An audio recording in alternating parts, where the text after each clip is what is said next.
¿Qué tal, amigos y hermanos que nos ven desde distintas latitudes? Y darles la bienvenida a este canal, darles la bienvenida a este tiempo de mensajes, de palabra. No sé cómo se ve, pero bien, estoy intentando otra cosa ahí. Y bien, la palabra que quería compartir el día de hoy está en Ageo. El libro de Ageo se encuentra entre los profetas menores, capítulo 2, versículos 1 al 9.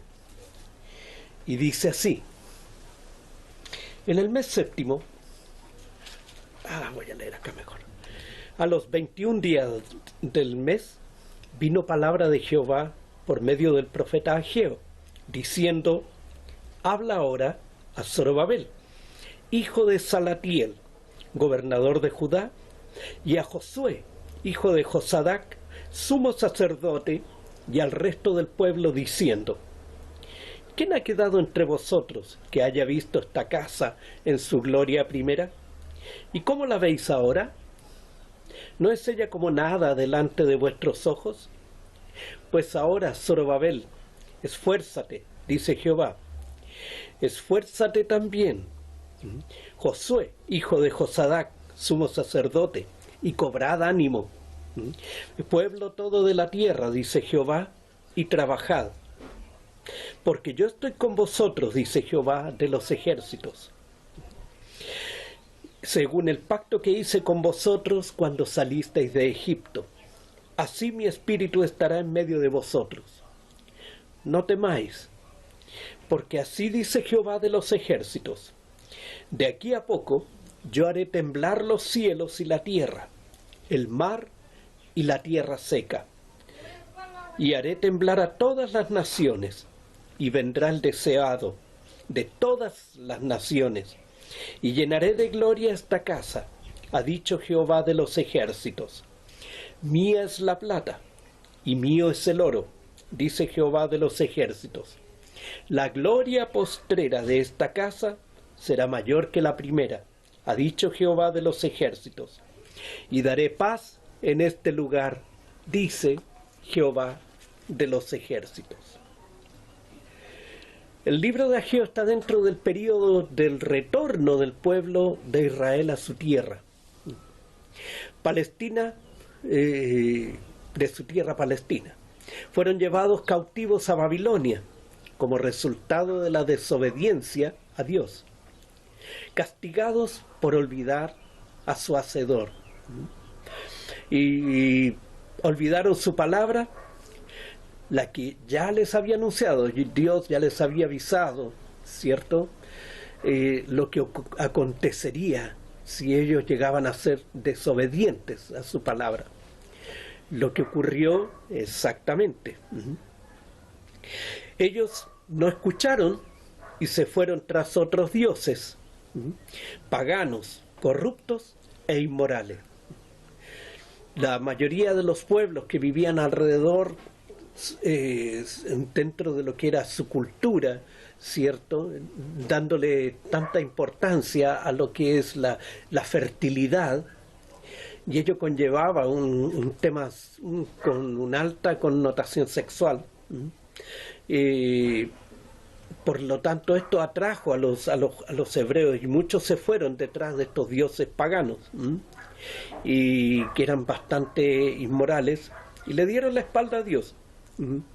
Y aún en el mismo templo cometieron actos inmorales, y cometieron también los mismos sacerdotes, hicieron adoración a dioses paganos en el mismo templo. Fue un tiempo caótico, fue un tiempo horrible para la nación, porque la inmoralidad era fuerte. Como dice Pablo en Romanos capítulo 1, 21 al 25, dice que aún habiendo conocido a Dios, se hicieron necios y cambiaron la adoración a Dios por la adoración a las criaturas, Como resultado de esta desobediencia y corrupción, el pueblo de Israel fue asediado, fueron derrotados y al final fueron llevados cautivos, hombres y mujeres, y también los niños, evidentemente, a una tierra cuyo idioma, cultura y estilo de vida eran desconocidos para los hebreos. Años después tienen la oportunidad de volver a su tierra y reconstruir su país, su templo y su fe, y de la fe en Dios, del Dios del quien se habían apartado. Y no fue fácil. Muchos habían nacido en Babilonia y traían la cultura y costumbres que eran propias de esa nación pagana. Incluso su filosofía de vida, su cosmovisión de lo que era su estilo de vida, la forma de vivir, eran diferentes. Es como un poco cuando hablamos de las generaciones pasadas y las generaciones nuevas, tienen una distinta manera de pensar, de ver las cosas. Hay cosas que para nosotros de pronto son como muy graves y que para las generaciones nuevas no son tan graves, incluso son transables. Bueno, la palabra de Dios no es transable, la palabra de Dios no se transa, la palabra de Dios es una. Tampoco es interpretable, vale decir, entendiendo de que a lo mejor lo que hoy es, mañana no es, y lo que no es hoy, mañana puede ser. No. Como es intransable, no cambia, la palabra no cambia su sentido, no cambia su significado. Pero en este caso, ¿cierto? Ocurría como lo que ocurre con muchos jóvenes de hoy, ¿cierto? Muchos nacieron ahí en Babilonia, entonces tenían otro pensamiento, otra forma de ver las cosas. En ese sentido, la nación hebrea, con su religión, eran bastante estrictos en muchas cosas.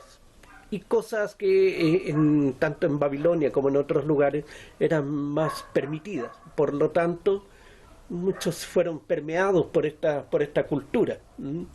Y por lo tanto había que comenzar de cero. Dios permite el regreso a la tierra.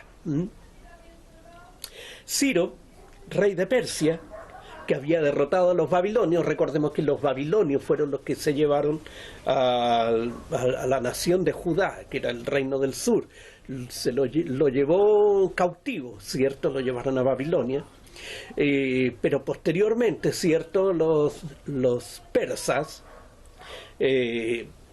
aliados con los medos, ¿cierto? Con la nación de Media se llamaba, y se llamaba, bueno, no sé por qué se llamaba Media, tal vez porque estaba en medio de las dos naciones, no sé. Pero los persas, ¿cierto?, en alianza con los medos, invaden Babilonia y se apoderan de ella. Y Ciro, rey de Persia, permite a los judíos el retorno, volver a su tierra, para que reconstruyeran su templo. La política de Ciro era reconstruir en los templos y promover la religión nacional de las naciones que capturaba.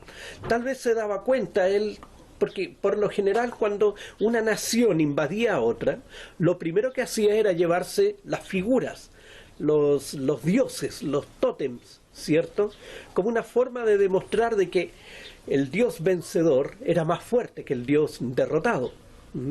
Y el pueblo, ¿cierto?, vencedor era más fuerte que el pueblo derrotado. Así también con el tema de los dioses. Y tal vez Ciro se dio cuenta de que el pesimismo y la identidad o tal vez la marca que llevaban estos pueblos era tan fuerte, tan grande, que él les permitía reconstruir sus religiones, aun cuando han pasado 70 años ya desde que Babilonia había llevado cautivo a los hebreos, ¿cierto?, a su tierra. Ciro permite basado en un escrito en el libro de Isaías, ¿cierto?, donde Dios le revela a Ciro 100 años antes lo que él debía hacer, y debía hacer volver a su pueblo, ¿cierto?, a la tierra de donde habían salido. Entonces Ciro comienza esta política. No es que Ciro se haya convertido a los judíos, sino que él comienza esta política hacia todos los pueblos, es cierto, que pudieran volver y restablecer sus santuarios, sus templos. Y dentro de estas naciones, Israel puede volver, perdón, la nación de Judá puede volver a reconstruir su templo. Y el regreso, bueno, los hebreos decían que Dios había cambiado el corazón de Ciro. Dios había hecho este cambio en el corazón de Ciro. El regreso del cautiverio ocurrió en 3 etapas. La primera, bajo el mando de Zorobabel. La segunda, bajo el mando de Esdras. Y la tercera, bajo el mando de Nehemías.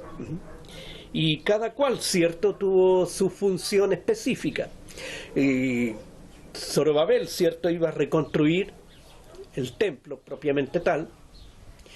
Esdras iba a reconstruir la identidad de la nación a través de la adoración en el templo, y Nehemías iba a reconstruir los muros alrededor de la ciudad, para hablar de protección y para hablar también de identidad como nación, como pueblo. Pero el que regresó fue un pequeño remanente. Si no pensemos que volvieron todos los judíos. No volvieron todos los judíos. Fue un pequeño remanente. Porque la mayoría que se estableció en las ciudades babilónicas, muchos de ellos prosperaron, se mezclaron, pusieron sus negocios. Ellos no tenían derecho a la propiedad, no tenían derecho a tener tierras. Entonces muchos de ellos se dedicaron al comercio, y les fue bien en esta parte del comercio. Entonces se encontraron de que volver a su tierra no tenía sentido, porque si estaban bien económicamente ahí, ¿para qué iban a volver a un lugar donde no sabían cómo les iba a ir? No tenían certeza de cómo serían las cosas. Pero un breve remanente, cierto, un pequeño remanente vuelve a la tierra prometida.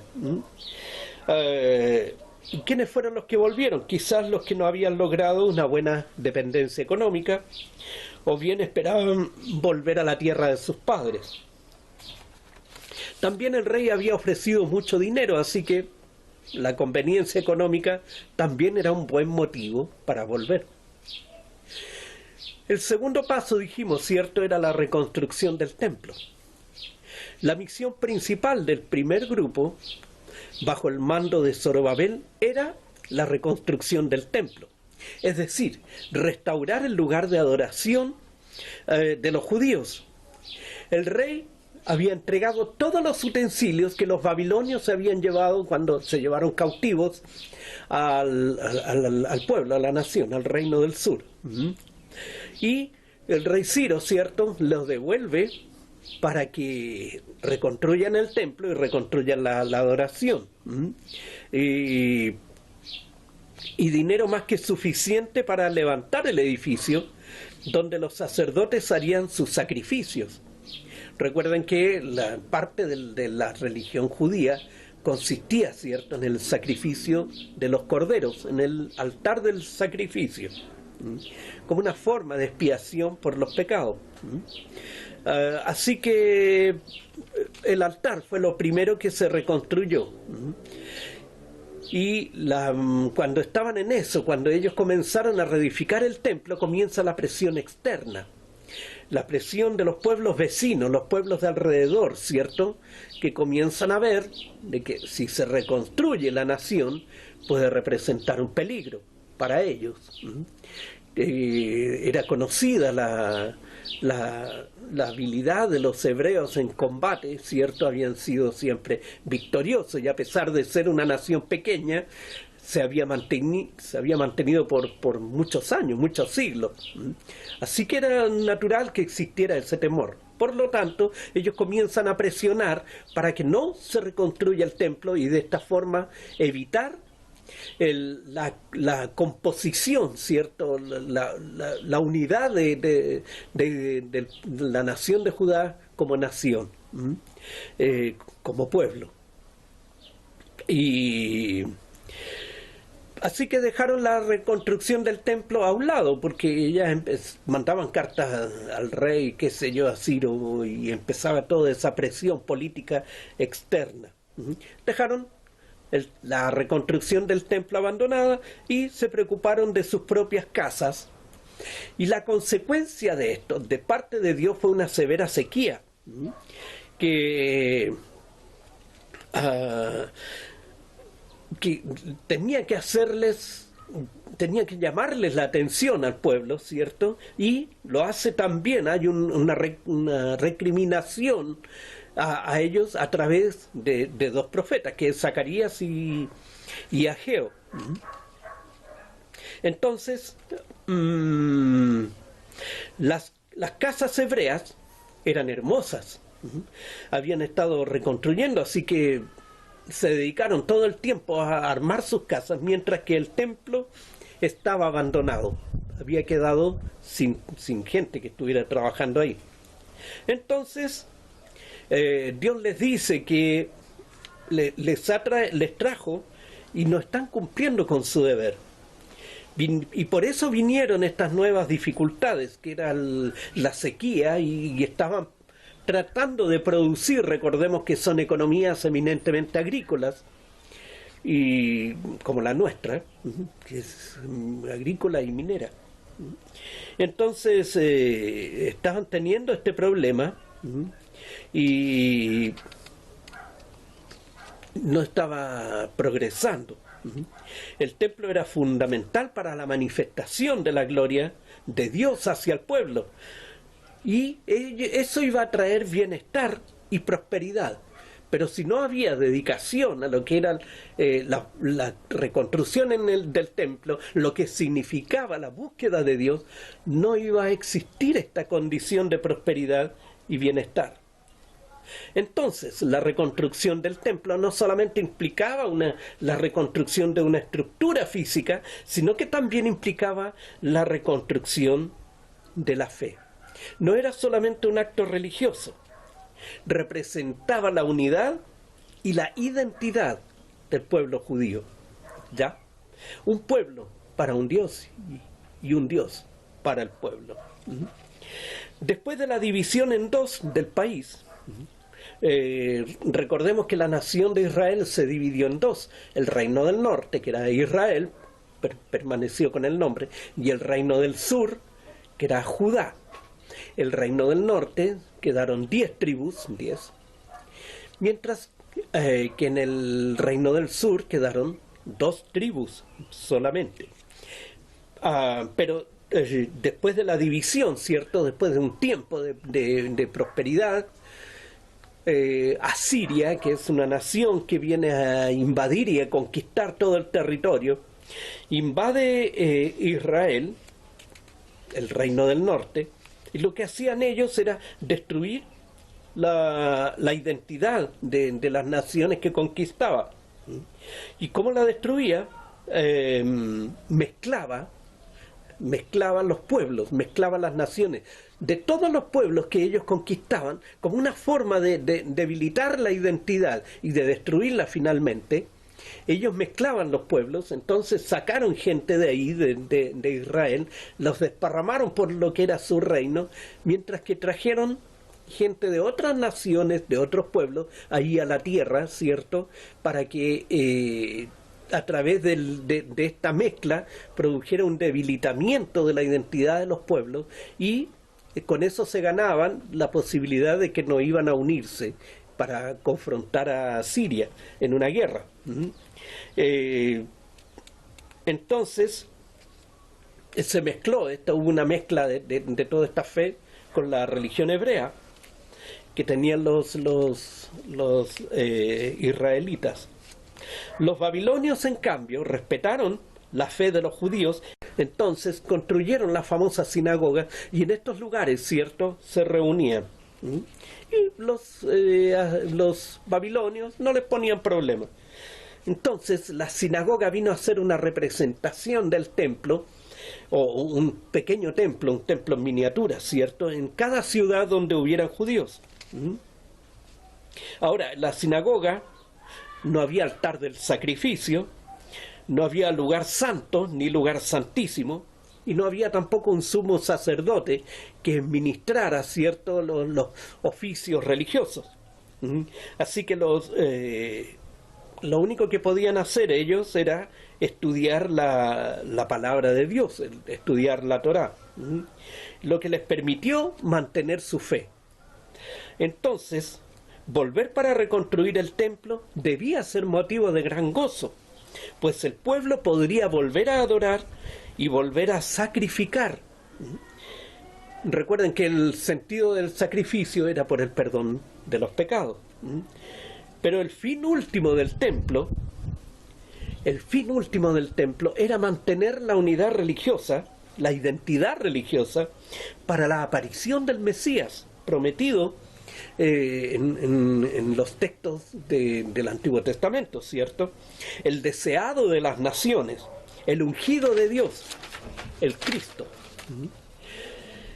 Entonces, ese era el sentido, el fin último de Dios, ¿cierto? Permitir la reconstrucción del templo, porque el templo iba a ser el que iba a mantener la unidad como nación para preparar el camino de quien venía a ser el Salvador del mundo. Recordemos que Jesús nació, ¿cierto?, en el seno de una familia judía.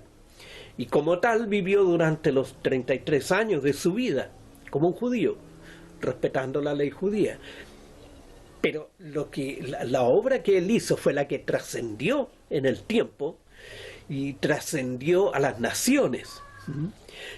Hoy en día no existe el templo. El templo fue destruido. Donde estaba el templo antiguamente, hoy hay una mezquita, la mezquita de Omar, que es una enorme mezquita donde se reúnen los musulmanes.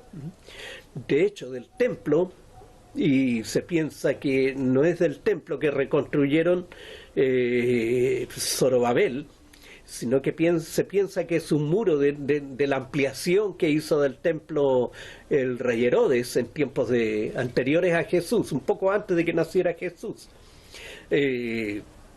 Que es un muro solamente el que existe hoy en día, que es lo que le llaman el muro de los lamentos. El templo fue destruido en el año 70 después de Cristo por los romanos, junto con la destrucción de Jerusalén. Pero ahora el templo ya no era un edificio físico. Ahora cada creyente en Jesús es parte del templo. El apóstol Pablo dice en 1 Corintios 3:16: ¿no sabéis que sois templo de Dios y que el Espíritu de Dios vive en vosotros? Jesús dijo que destruirían el templo y en 3 días Él lo reconstruiría, relacionado con los 3 días que demoró en resucitar, haciendo de cada creyente un templo, donde está la presencia del Espíritu Santo. Y entonces la gloria postrera, como dice la cita que leímos al principio, será mayor que la primera. Y si ustedes se dan cuenta, miren, esto es una promesa extraordinaria, porque si bien es cierto, el templo tenía un alcance, ¿cierto?, para un pueblo, para una nación, y eso fue glorioso para ellos. Fue grande, tremendo. Imagínense, cuando ellos reconstruyeron el templo, cuando terminaron el templo, era tremendo ver los que habían visto el templo anterior, el templo de Salomón, lloraban diciendo: pero el templo que teníamos antes era más grande, más bonito, más hermoso, con más cosas. Mientras que los que habían nacido en Babilonia, que no habían tenido oportunidad de ver el templo, lloraban de emoción, porque por fin ellos tenían un lugar para adorar. Entonces había una mezcla de llantos, por un lado llantos de tristeza de los más ancianos, por otro lado un llanto de alegría y de gozo por aquellos, cierto, que veían un templo por primera vez. Y eso fue glorioso para ellos. Pero la gloria postrera, vale decir, la gloria que nos toca vivir a nosotros, es mayor, es más grande. ¿Por qué? Porque no necesitamos de sacrificio. El sacrificio perfecto lo hizo Jesús en la cruz. Por lo tanto, no necesitamos un altar de sacrificio. El altar de sacrificio es cuando nosotros nos presentamos delante de Dios en oración y ruego.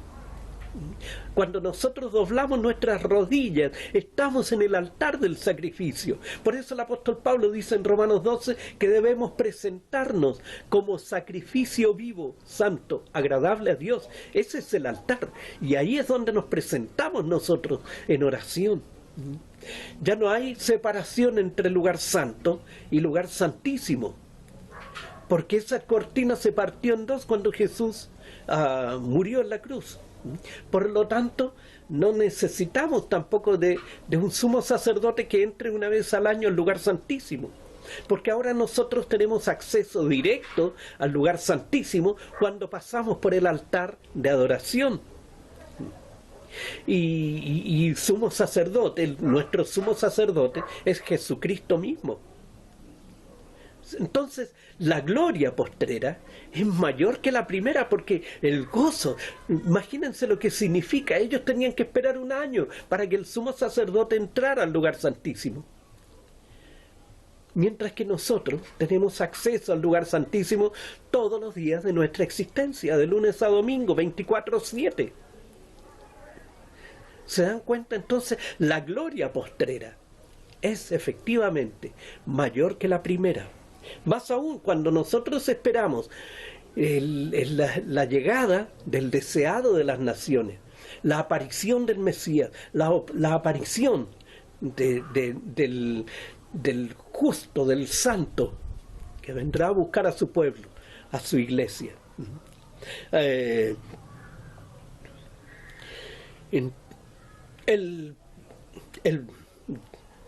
Cada uno de nosotros somos, como dice el apóstol Pedro, en 1 de Pedro 2:9, somos linaje escogido, real sacerdocio, nación santa, pueblo adquirido por Dios, para anunciar las virtudes de aquel que nos llamó de las tinieblas a su luz admirable. Vale decir, nosotros somos llamados a anunciar esta gloria postrera que se manifiesta en la vida de todo aquel creyente en Jesucristo, que lo recibe como su Señor y Salvador de su vida. Y pasamos a integrar como hijos adoptivos, con todos los privilegios de hijo, a esta hermosa familia, la familia de Dios, pueblo de Dios, pero a través de Jesucristo. Para concluir, nos tomaremos de la promesa que está en el Ageo que estuvimos leyendo en el capítulo 2, pero ahora en el versículo 19. ¿No está aún la simiente en el granero? Vale decir, todavía está la semilla en el granero, todavía no se planta. ¿No está aún la simiente en el granero? Recordemos que ellos han pasado un tiempo de sequía bien duro. Entonces comienza como una nueva temporada, comienza un nuevo proceso, un nuevo inicio. La semilla está en el granero, no ha sido plantada todavía, está ahí, guardada.